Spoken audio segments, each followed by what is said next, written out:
Hey folks, it's Nate, and I've got a bit of work to do on the Jeep in order to get it trail ready again. I had kind of hoped to get this all done while the whole state of Pennsylvania was on lockdown because of COVID-19, and, well, time kind of got away from me, and now we're looking at like a week or two, and the county that I live in goes into the yellow phase, which means we can actually start going out and doing things again. So here I am with a bunch of backlog of things that I want to get done, and I'm not done yet. I'd really like to get done so I get back on the trails. I'm already missing out on a weekend of trail guiding coming up. The things I've got lined up here are a valve cover gasket, an oil pan gasket, and a rear main seal. All of which are varying levels of complete pain in the butt. So what I'm going to work on first is the valve cover gasket, and this video isn't necessarily going to be a how-to. I'm just going to kind of let you guys hang out with me while I work, and we'll see how this goes. So wish me luck. So you astute viewers will notice that the Jeep is missing a few things at the moment.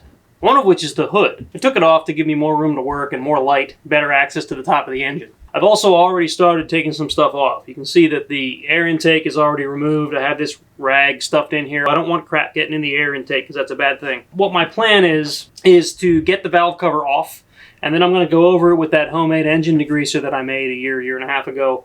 Link to that in the description if you're interested in how to make engine degreaser. I'm going to go over the whole valve cover and try to clean it up a bit. I'm also replacing, one of them is the PCV valve and one of them is the, I don't remember the name of it, crankcase?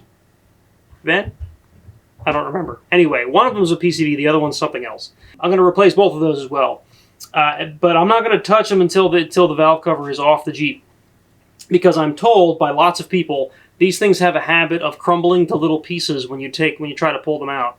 And you don't want to get all that crap inside of the engine. So I'm going to get the valve cover off pretty much intact. And then I'm going to work on getting those two out. I'm going to clean the hell out of the whole valve cover. I'm going to put a new gasket on the head. And then I'm going to put it all back together again. So let's get started.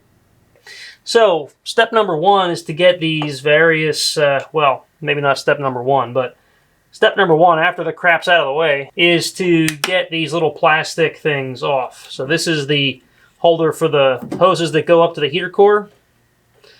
I just kind of have them tucked down here out of the way. I also removed the throttle cable and the cruise control cable. The cruise control cable runs over to this little spool thing over here.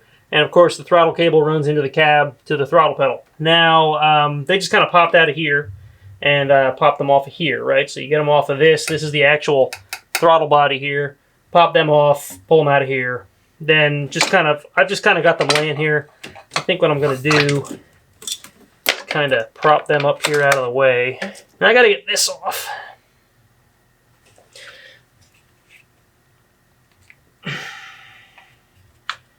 Doesn't like twist off, does it? Oh, there we go. I want to say this pulls up and off same way.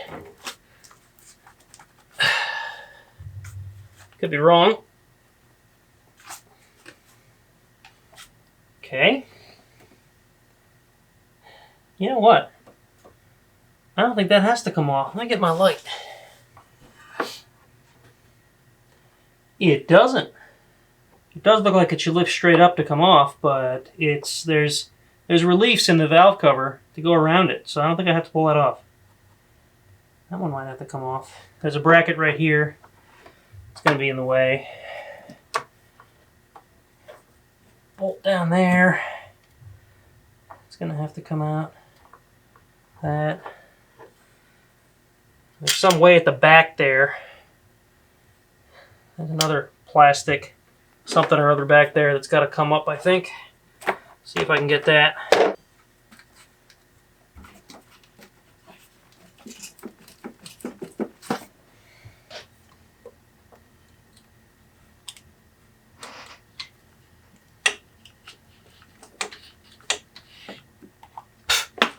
It was ridiculously loose. Barely took anything.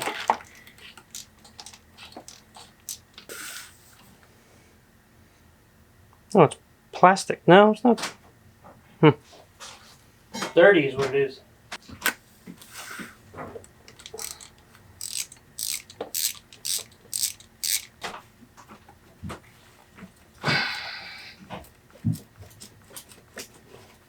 Still doesn't want to come off. There's none on that side, is there? No, that's just a stud. No none on there. Okay, folks, I'm just trying to show you what I'm fighting. See way back there, that stud and that plastic sort of harness that's over top of it? That should slide right off of that stud. And it doesn't. There's no nut on it. There's no clip on it. Nothing. It doesn't come off. So I'm going to fight with that a little bit, and then I'll be back. Alright, so I got it loose. Basically, you can see it's raised up now. Basically, I just had to manhandle a little bit. I got a big screwdriver, big long one. Got it back in there and pried a little bit, and it started to pop up. Real pain in the butt to get off of there. I don't know if it's supposed to be that tight or not. There was only the one nut holding on, but it's loose. What I had to do then was pop all of these off for this cable management here. Let me just, this rail here, this cable management rail, wire management rail, I forget what it's for. I had to pop it off of the studs that are in the block here. Once I did that, it gave me the wiggle room I needed to move that guy far enough away that I think I can get, you can barely see just below it there, there's a stud with a hex head on it that I have to get off. 2 on this side and 1 on that side that this thing was mounted. That thing presses onto these studs, and those 3 are the ones that have come out yet, and they're going to be a real pain to reach, I guarantee it. So that's the next thing I'm going to work on.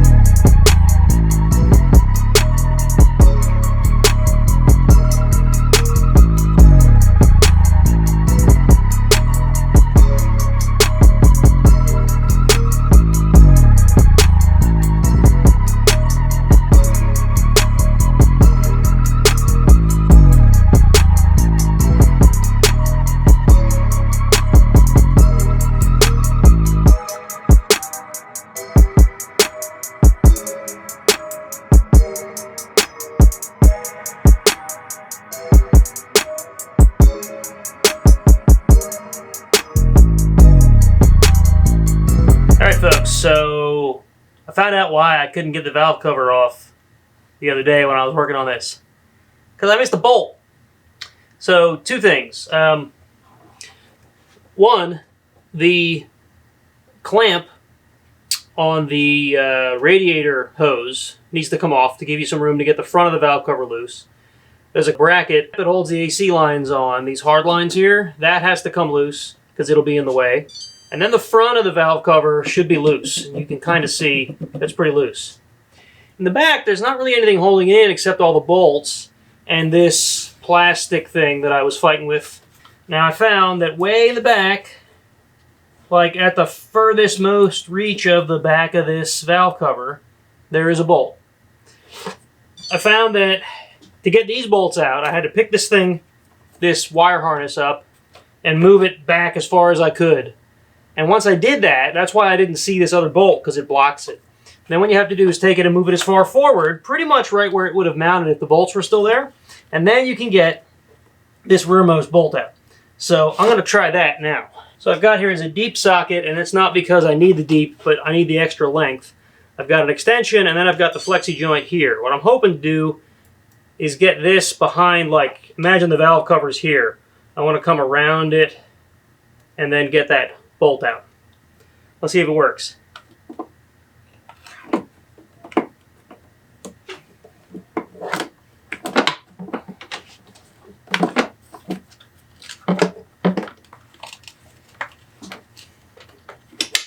I've got a step ladder on the side of the Jeep, if you didn't notice.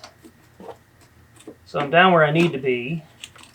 Where is the bolt? That seems to be the bolt.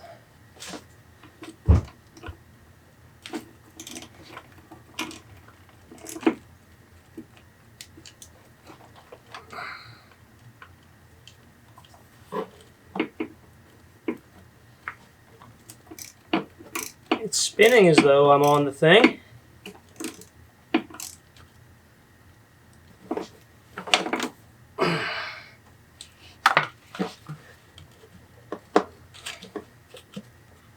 Yep, it's coming loose. Now the key is to try to not drop it down to the bell housing, which is right behind here, and I'm pretty sure if it fell there, I'd have about a 75% chance it would not come out the bottom, just because that's the kind of luck I have. And then I have to find it, which would really suck. Putting this back in is going to be a nightmare, I think. Okay, I've got it. Ta-da!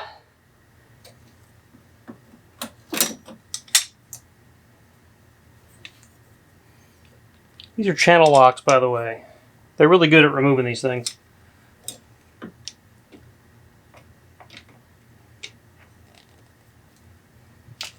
They're just the right angle to just pinch right onto those and get them moving.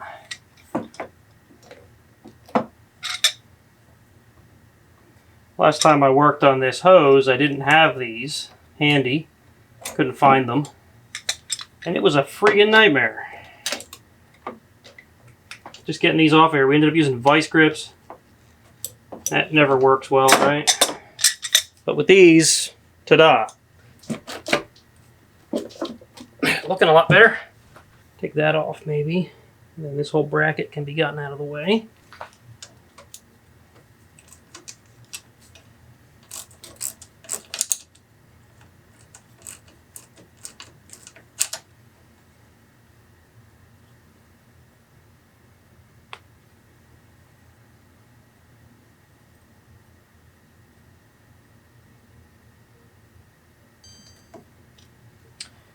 When you're working on stuff that you can easily put the nut or bolt back where it came from and still remove it, I highly recommend it. That way you don't lose it. And you know where it came from. There. Getting that back on is going to be fun too. And now, just about.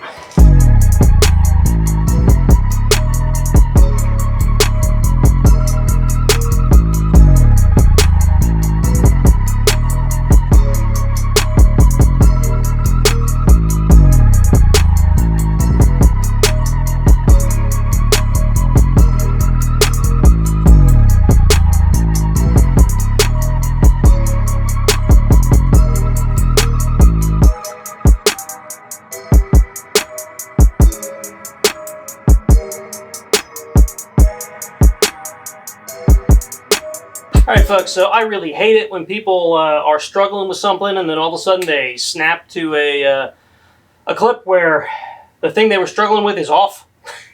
But I just did it, I'm sorry. And the reason I did it is because I finally got this thing loose and I pulled it out.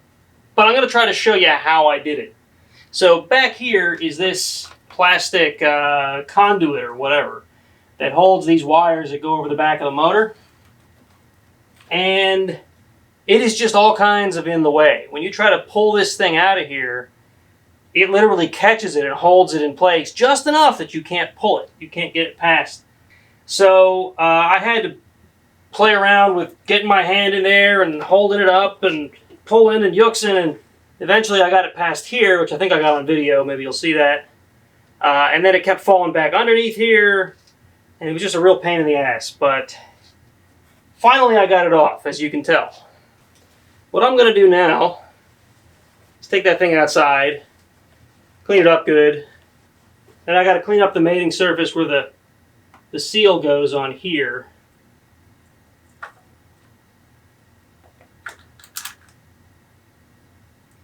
What I've been trying to be careful of the whole time is getting right inside the engine, which is something I don't want to do. I don't know if up here is as big a deal as the bottom part of the engine. Even now, this thing's holding the dang seal in. Every time you try to do anything, this harness is in your way again. There. So here's my old seal. Doesn't look too bad, but I'm pretty sure back here is where it was leaking because it's covered in grime. I also found that there's these rubber grommets that go into the valve cover. The one all the way on the back seemed like it was upside down, which, I don't know, I'm going to have to look more into that. Make sure that it is actually upside down and not that I'm wrong. I could be wrong. But anyway, gasket is off. I'll lay it there so I remember what orientation it was in case that matters later. Alright, so it took a little bit of doing, but after I got the valve cover off, I got the PCV and whatever that other valve is out of it. Getting them out of the valve cover was a real pain in the butt. The front valve, which I think is the PCV valve, maybe it's not. The front valve, the rubber donut gasket that holds it in place was just like rock solid. It had been, you know, kind of heated and cooled and heated and cooled and heated and cooled so much that it just wouldn't come out. I had to literally take a utility knife, cut it in little pieces, and I doused it all in degreaser and wiped it down with some paper towels and rags and whatnot, and now it's a little cleaner. Every hole in the valve cover for a bolt has one of these little metal inserts, little shouldered, I don't know, washer things, and one of these grommets. And this is what I was saying, seemed like it was in upside down at the rear of the engine, which is really weird. It seemed like, so that these sit on top of the valve cover and the bolt goes through, right? At the rearmost one, the one that was hard to get to, it seemed like it was this way. Because once I got the valve cover out, this wasn't present. And when I looked on the engine, it was sitting there like this on the engine, which is strange. So the new gasket comes with a bag full of these rubber grommets, which is good because these are starting to get really hard too. So I'm going to go through and pop, well, I popped them all out. I'm going to go through and pop all the new ones into the valve cover and slide these in, maybe clean them up a little bit each first because they're all kind of grimy. And then put my new gasket on. Gasket is sitting in this box behind me. It's a Felpro gasket. It's really nice looking, blue. Hoping that'll hold up really well to the abuse that this engine goes through. So anyway, that's where I am. Now I got to clean my fingers off before I can touch the camera. So here's my new gasket. Looking pretty cool. Nice and blue. I think it goes like this. It's got these little holes in it to line it up with these little pegs that are in here. There's no like this side up though. If I can get it beyond this stupid thing back here that's in the way of everything I'm doing. Cursed Jeep engineers. If you ever work on a Jeep, you'll probably have the same hatred for the Chrysler engineers that I do.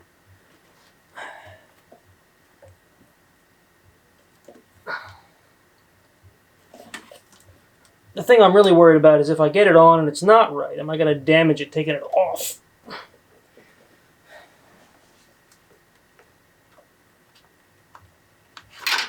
There.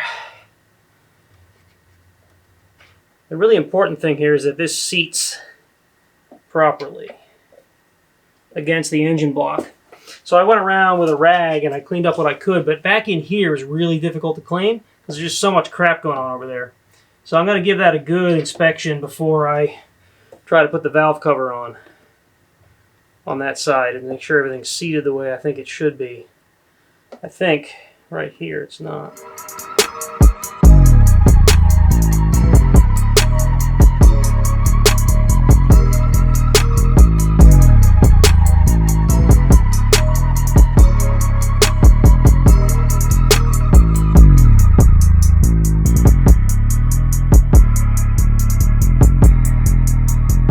Well, folks, I've got the valve cover back on. I know I didn't film all that, but I was getting kind of frustrated with that damn valve cover, getting it back on and over everything.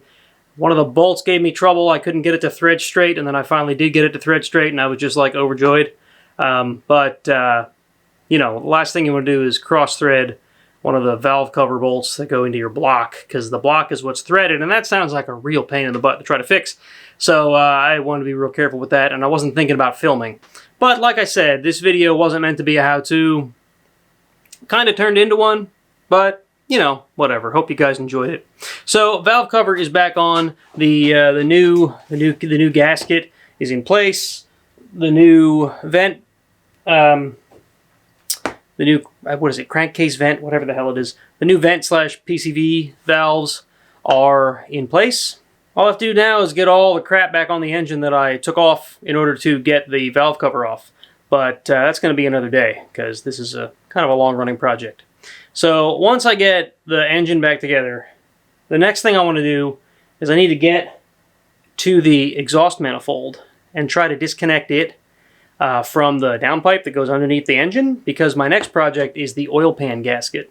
And on the TJ, in order to get the oil pan off, not only do I have to get off my oil pan skid, which is a good thing, I also have to get off the exhaust, which goes underneath the oil pan because it's in the way.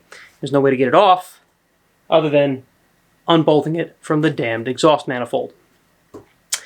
So that's my next project. I'm going to take the fender off, I think, to try to get to those bolts, because I tried getting to them from underneath and it's not easy.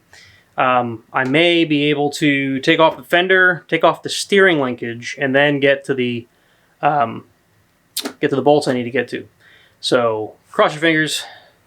That'll hopefully be the the next video in this little sort of series of videos. But for now, thanks for watching, and I don't know, I hope this was helpful. I hope you guys enjoyed it. If not, go ahead and let me know. Tell me don't do this crap anymore. At any rate, thanks for watching. If you stuck with me this long, make sure you go check out SWBCrawler.com/community. It's a community that I've started for us wheelers to try to get together and just talk about wheeling, talk about the channel. You can talk to me, you can give me feedback on videos, give me ideas for topics, whatever. It's better than Facebook, I think. It's better than Instagram. It's better than Twitter, although you can reach me on all those platforms as well. At any rate, I think I'm done for now. Thanks for watching, and I'll catch you on the next one. Hey you! You stuck around to the end of the video. You're awesome! You should probably hit the subscribe link up over here, and make sure you hit the notification bell. Otherwise, YouTube's not going to actually tell you when I produce something new. You can also support me via Patreon by clicking the link up over here. And if you like this video, you should probably check out the recommended content that's coming up down over here. If you want merch like I'm wearing right here, you should go to SWBCrawler.com and check out my shirts and hats and whatever else I've got for sale. Thanks for watching.